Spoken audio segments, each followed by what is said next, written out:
Então, boa tarde a todos, né, que estão assistindo a aula. Eu me chamo Manuel e nessa aula vamos falar um pouco sobre ondas. A gente vai ver um pouco sobre a definição de ondas, como elas são divididas e como elas se comportam. Também vamos ver alguns exemplos. Primeiramente, o que é uma onda? Como é que a gente pode definir uma onda? Bom, uma onda é uma perturbação que se propaga no espaço, em algum meio. Olha, conforme essa imagem, nós podemos perceber que a corda oscila na vertical. E o responsável por isso é a energia que é transmitida ao longo da corda. Ou seja, esse rapaz está oscilando essa corda, ele prendeu a corda na maçaneta, algo que a gente pode fazer em casa também, como experimento. E ele está movimentando essa corda para cima e para baixo. Então ele está mandando energia para essa corda.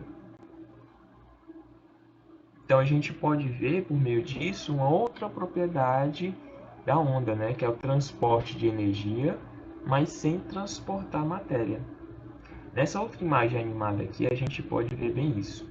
A gente pode ver que essa bolinha, esse ponto, ele não está sendo transportado para nenhum lugar. Ele está apenas subindo e descendo, acompanhando o formato da onda, né?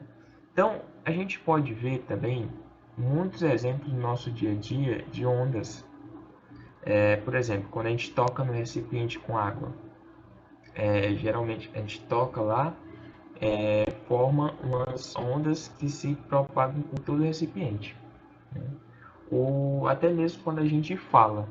Ao falar, a gente está provocando ondas no ambiente, que se propagam pelo ambiente. E em todos esses casos a gente pode perceber algo em comum. Elas precisam de um meio material para poder se propagar, né? Ou seja na corda, aqui como a gente viu o exemplo, seja na água, ou seja pelo ar, como é o caso da nossa fala, da voz. Diferentemente das ondas eletromagnéticas, que nesse caso elas não precisam de um meio para se propagar. Elas também são muito comuns no nosso dia a dia. A gente pode observar por meio de sinais que a gente recebe da TV, do celular, da internet, do Wi-Fi da nossa casa, onda de rádio também. Mas sobre essas ondas vai ser falado apenas em outro momento. Mas agora a gente pode ver algumas características das ondas. Se a gente observar a imagem novamente, a gente pode ver pontos mais altos e outros pontos mais baixos.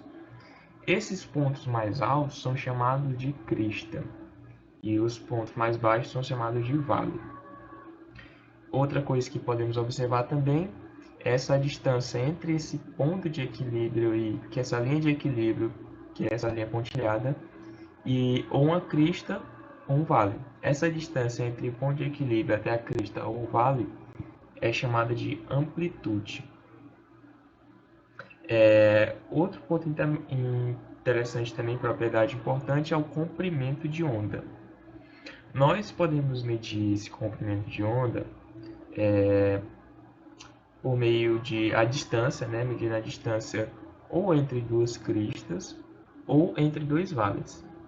Porque a gente pode perceber aqui que de uma crista, a gente parte da crista e essa onda vai andar, vai descer e depois vai subir até outra crista. A gente perceber, esse é um movimento periódico, que ela vai se repetir novamente, tudo de novo. Vai estar aqui, vai descer, depois vai subir. E no vale também é a mesma coisa, que está aqui no ponto embaixo, vai subir, depois vai descer, depois vai começar tudo de novo. Então é um movimento periódico. Então se a gente pegar também daqui, ó, de onde começa a onda aqui, onde está a mão desse rapaz aqui, e a gente pode perceber que se a gente vai subir, depois vai descer aqui no vale e vai chegar de novo no ponto de equilíbrio.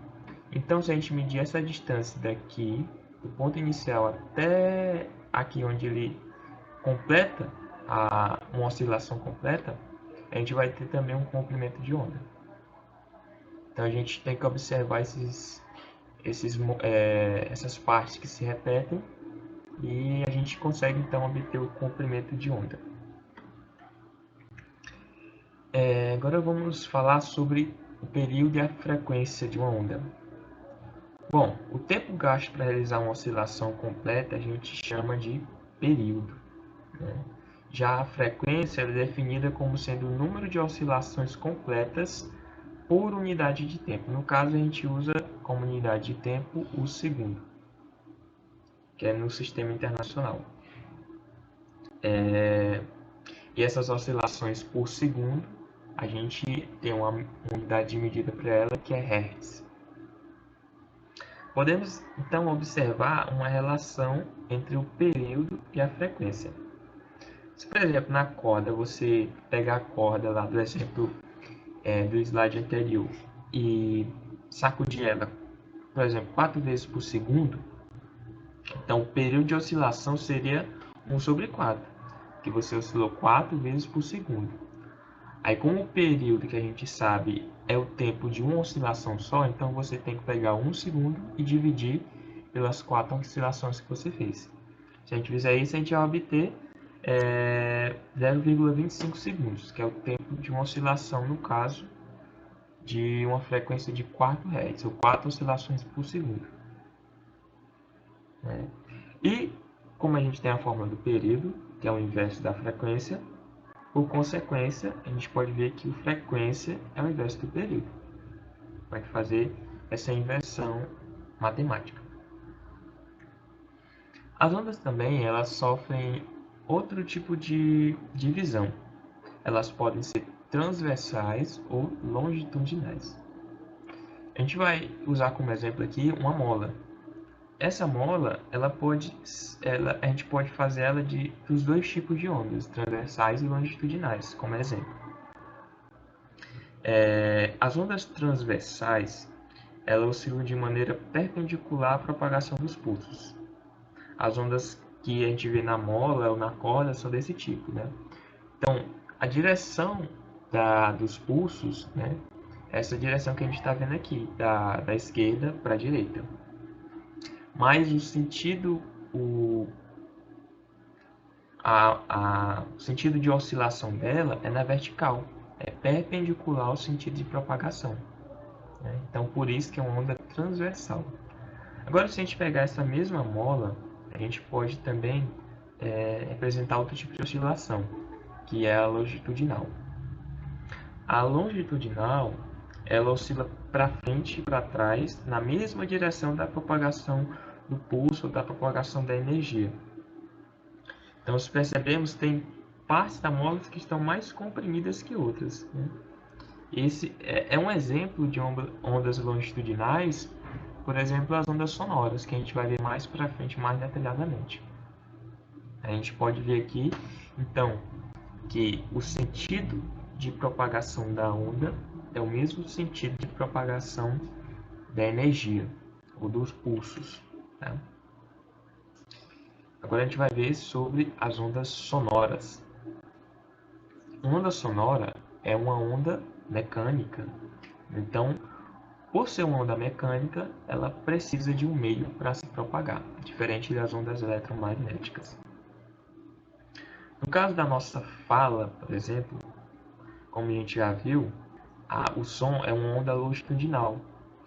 Então, e também são originadas de vibrações de corpos ou materiais. A gente pode ver alguns exemplos, né? Por exemplo, as cordas de um violão. Essa imagem aqui é bem clara. Quando a gente toca um violão, essas cordas elas vibram. E essas vibrações são passadas para o ar. Da mesma forma, a nossa voz. Na nossa voz, nós temos as chamadas cordas vocais, que elas vibram também e passam, por consequência, essa vibração para o ar. E dessa forma, a nossa voz se propaga. Quando um som se propaga pelo ar, nós percebemos, né, se a gente for observar as ondas em si, zonas em que as partículas de ar estão mais comprimidas e zonas que estão menos comprimidas. Se a gente observar nessa imagem aqui, a gente observa zonas que as partículas do ar estão mais comprimidas e menos comprimidas.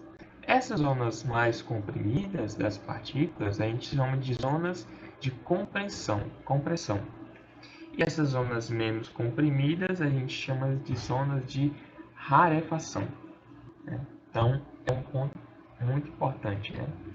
E também destacando que, apesar de a gente estar vendo aqui esse sentido de propagação das ondas sonoras, mas quando a gente fala, quando a gente toca alguma coisa, quando a gente emite algum som, esse som ele se propaga por todo o ambiente, não só em um sentido, mas em todos os sentidos, né? É importante a gente ressaltar isso. Mas um fenômeno bastante interessante que a gente pode observar do som, né, que é uma onda mecânica, é a reflexão do som, que é conhecido como o eco, né? É muito conhecido. Então, para entendermos esse fenômeno bem, a gente precisa saber primariamente que a velocidade do som ela depende do meio em que ele está se deslocando. Por exemplo, geralmente a velocidade é maior em sólidos do que em líquidos, que é maior em gases, né? Por exemplo, no ar, a velocidade do som é de 340 metros por segundo. Mas, por exemplo, se você estiver numa piscina, né, o som ele vai se propagar na água muito mais rápido do que no gás. E, por exemplo, num pedaço de ferro, num pedaço de metal, num pedaço de madeira que é sólido, ele vai se propagar ainda mais rápido. Então tem essa diferença de velocidade do som, dependendo do meio que ele está, do ambiente que ele está. Vamos citar um exemplo aqui, né, em que o som está se propagando no ar. Vamos imaginar essa imagem aqui. Um rapaz, né, ele dá um grito e esse grito ele reflete nessa rocha, né? Ele volta de novo para ele. A parte quando a gente faz isso, parte do som é absorvido pela rocha, né? E parte dele é refletido de volta. Mas se a gente tiver um objeto que ele reflete bem o som, a gente pode observar o eco, né? Mas como é que a gente pode observar isso? Nós humanos, nós temos um intervalo de tempo para distinguir dois sons. Esse intervalo de tempo é 0,1 segundos. Se, por exemplo, esse eco, quando voltar, foi menos de 0,1 segundos, a gente não consegue distinguir que é dois sons. A gente apenas interpreta como um som só. Por isso que tem uma distância mínima para ocorrer esse fenômeno de reflexão do som de eco que a gente escuta. Para a gente calcular isso, vamos usar uma fórmula, calcular essa distância mínima, vamos usar uma fórmula básica, né? Que a fórmula da velocidade é igual a distância sobre o tempo.